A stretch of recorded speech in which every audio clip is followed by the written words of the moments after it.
For this episode, I'm going to do something a little bit different. I'm in the middle of research now. I'm far enough along that I can start doing some riffs, and that's going to help me with clarifying and maybe picking up where I still need to do some more homework.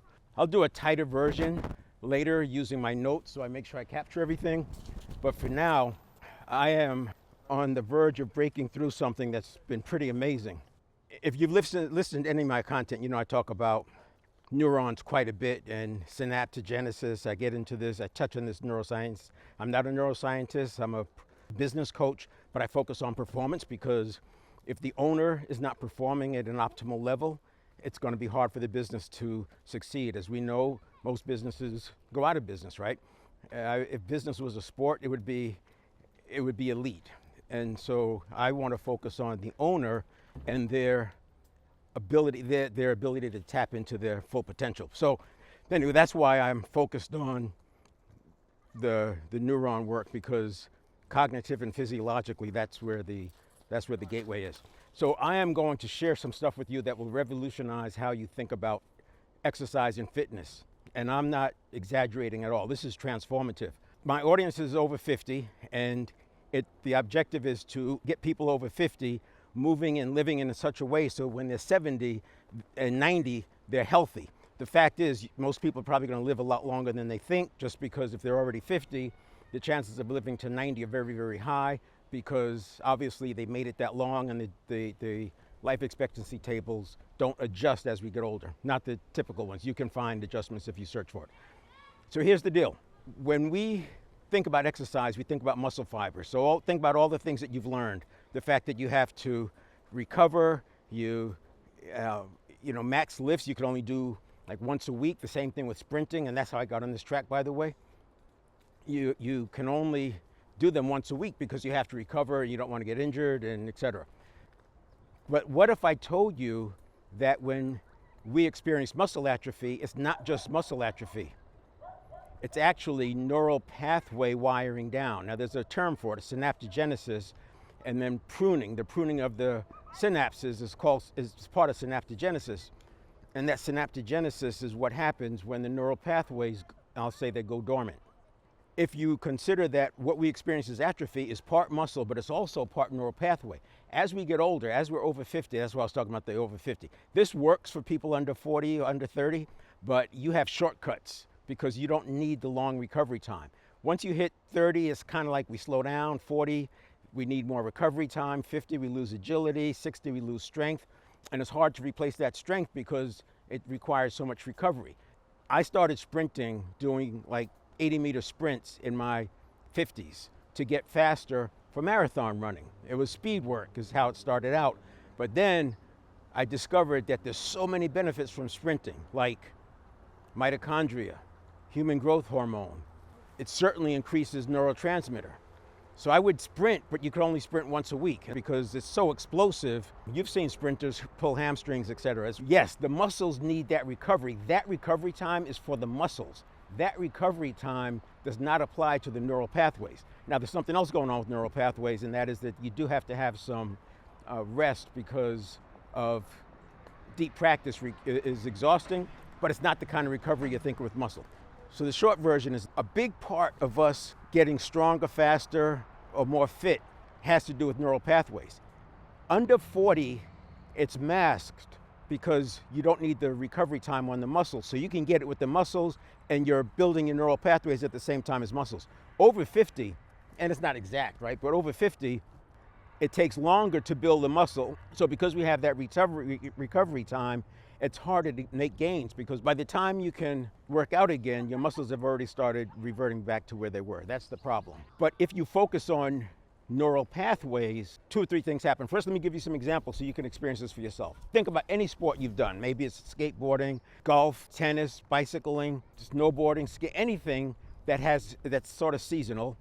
Remember how in the first day out, it's like awkward, a little clumsy. The second day, it's better. And then the third day, you're moving along. I used to think that was the stabilizer muscles. Now, it is part stabilizer muscles, but it's not the muscles themselves, it's the neural pathways. See, in synaptogenesis, what happens is in the wiring down, it's so that the neurotransmitter can be used for other neural pathways that are active. So the body's being efficient. The body's trying to be efficient. There's no shortage of neurotransmitter. It can make as much as it needs, but it's being efficient, so it prunes the neural pathways that are not being used and uses that synapse for the one, or the neurotransmitter for the ones that are being used. This is the synaptogenesis. And you can look all this, everything I'm telling you, you can look up. The reason why it's not talked about is because it lives in silos. It's all in silos, and because of the way science research is done, they don't really do a lot of crossing of the silos because it interferes with how they can get peer reviewed because you're introducing new information, et cetera, et cetera. So they tend to stay in their silo as a result. And I think also that the fitness industry targets more of the people under 50, right? That's where the money's spent. Most money is spent, generally speaking, around age 47 to 49.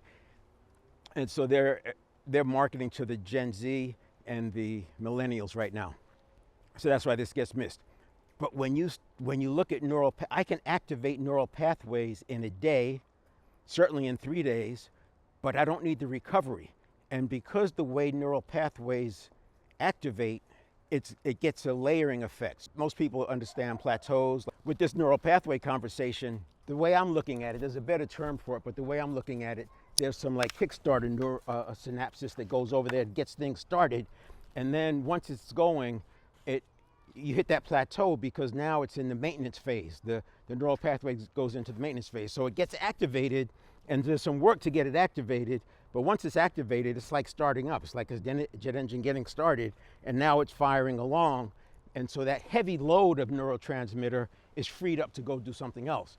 Well, we can keep creating these layers without a recovery need.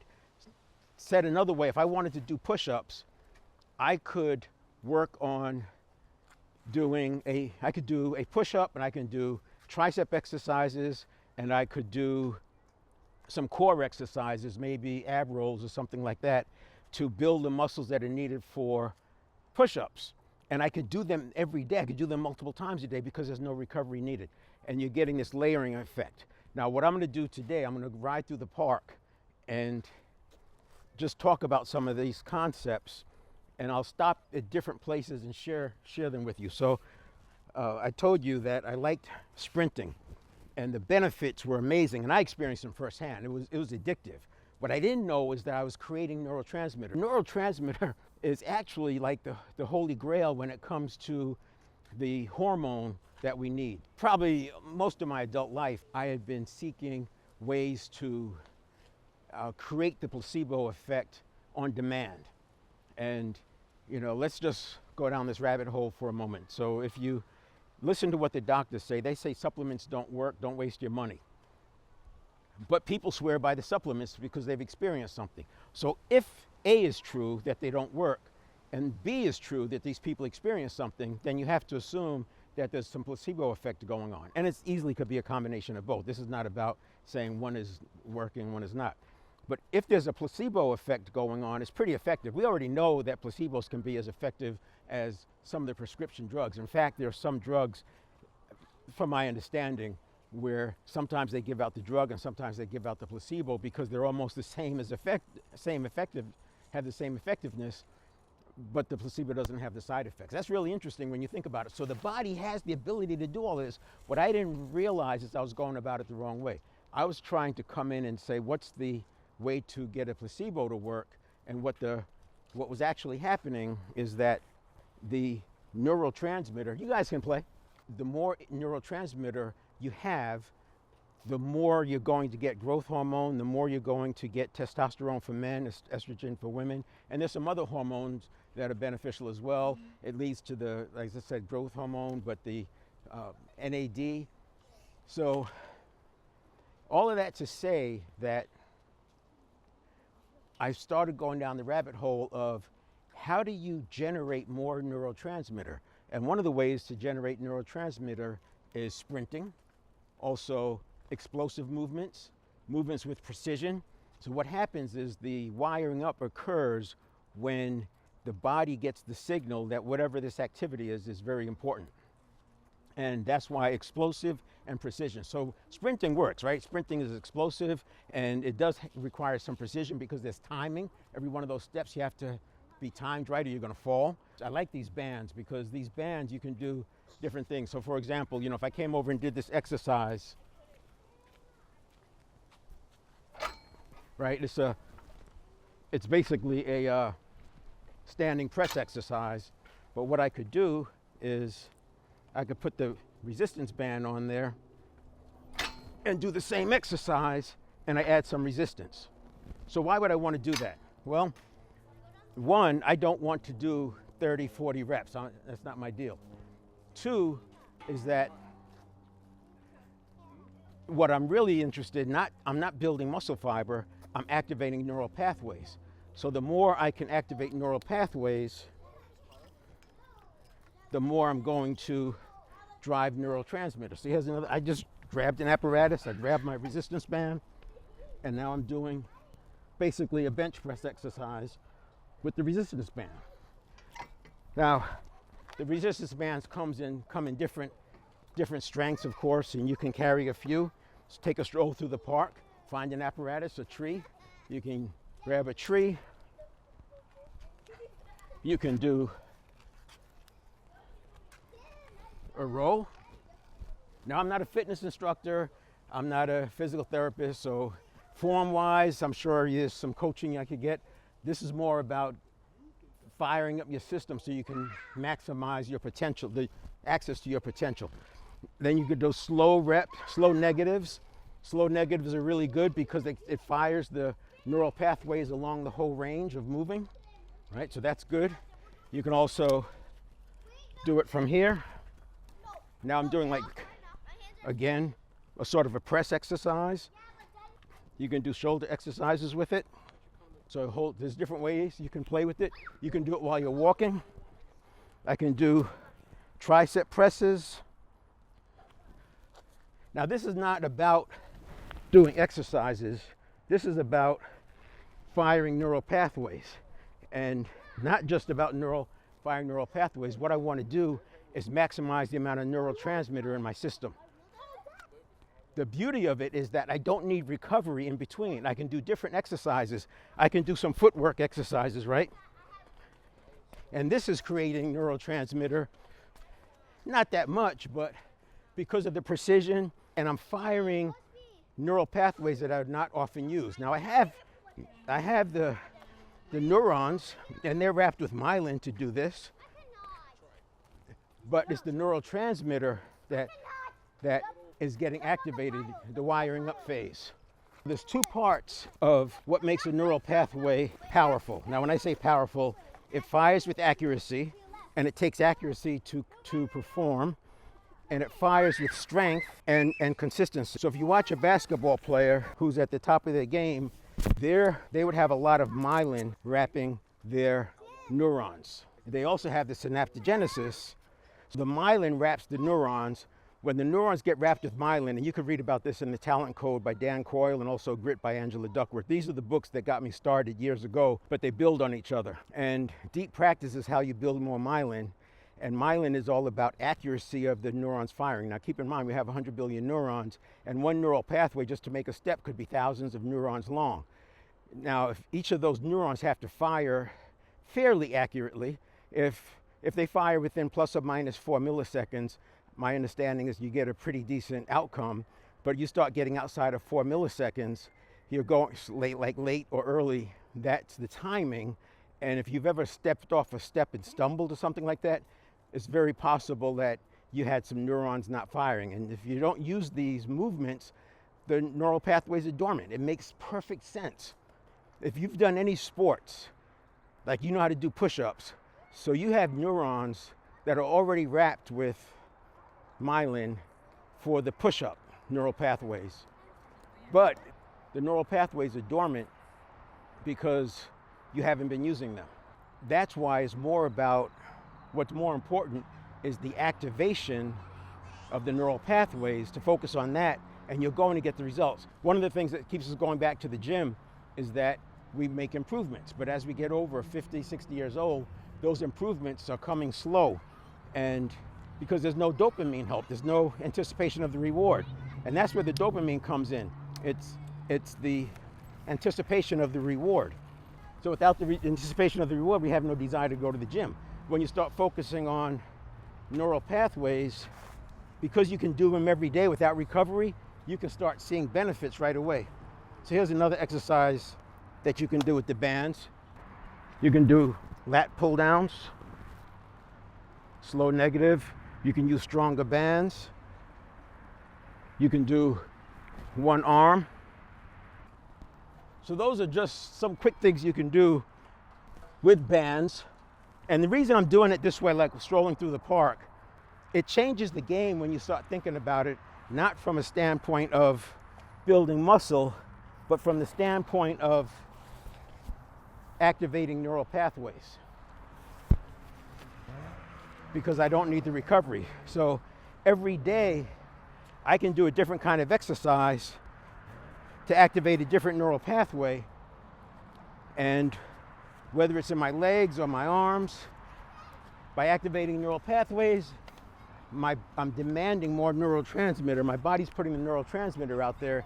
And remember, the neurotransmitter is how we grow and produce hormone, growth hormone, and testosterone / estrogen. And there's some other things as well. Mitochondria is another one. And because we're moving, we're getting some improvements with respect to lymphatic fluid. The lymph does not move on its own. It doesn't have a pump. We actually have to move to get the lymph to move. If you have a sedentary lifestyle, you're really hurting yourself. That lymph has to clean things out. And if it's not actively cleaning things out, you're putting too much demand on your other organs. That demand on the other organs creates oxidative waste. And that oxidative waste plus the inflammation causes your body to have to work too hard to get the pH right in your blood. The pH level of your blood is going to be right. Your body's going to do what it has to do that. But if you're eating a lot of crap, or you're not cleaning things out, or you're not doing deep breathing to cleanse your blood, your body's having to work too hard to deal with all the inflammation and everything else to get your body to the pH level. And that process creates more inflammation. And you can see this circle just gets really bad. By moving, you're moving your lymphatic fluid around. Plus you get the vitamin D by being outside in the sun. We're doing different things to activate the neural pathways. So I ride this thing. This is activating neural pathways all the time. And I take it in different routes. I do trails and grass hills, and it's constantly causing neural pathways to fire, which contributed to my curiosity about why is more stuff getting better than just the things that I use on the one wheel. Because sprinting is so powerful, and this is another thing that got me started because I'm getting ready to start doing my sprints again. I tend to work out during the spring and summer, because I like to ski and snowboard during the winter. And I focus on skiing and snowboarding. I don't do a lot of working out because I'm getting my exercise there. I do ride my bicycle, but going skiing takes a whole day. Now that ski season's almost over, I'm going to start my sprinting. But in order to sprint, I wanted to strengthen my legs and my ankles and all that. And that's how I got into this, activating the neural pathways. And one thing led to another. So this here, I'm going to use this as a trail run. I see there's a nice marking there where that stop was, but there's a hill here. Now this is about 400 meters from back there up to the top of the hill. It's a great warm-up run. It's a great way to spike my heart rate. That's another thing, breath work. Doing this kind of work makes you breathe harder, and when you breathe harder, you're exhaling CO2, and with the CO2 goes some fat. So you're metabolizing fat as you breathe out. Again, you can Google all of this. Everything I'm saying, just Google it and come to your own conclusions by what you're reading. Go down your own rabbit holes and then start applying it. Now, I always like to say, don't take my word for it. Do the work yourself, figure it out yourself. Normally I'm talking about research, but here you can actually apply it. It doesn't matter where you are in your fitness level. Now, let me do some caveats. One is I'm not a doctor, I'm not a physical therapist, I'm not in the physical industry whatsoever. I just need this because of performance. I have to perform, always have. I've trained as an Army Ranger, and so I saw what people can do, and to be able to maintain that level of capability, and plus martial arts, breaking bricks with my head and all that. To be able to maintain that, I was always curious about how can I do it without spending hours and hours in the dojo. That's where some of this comes from. So I'm going to wrap this up and call that a part one.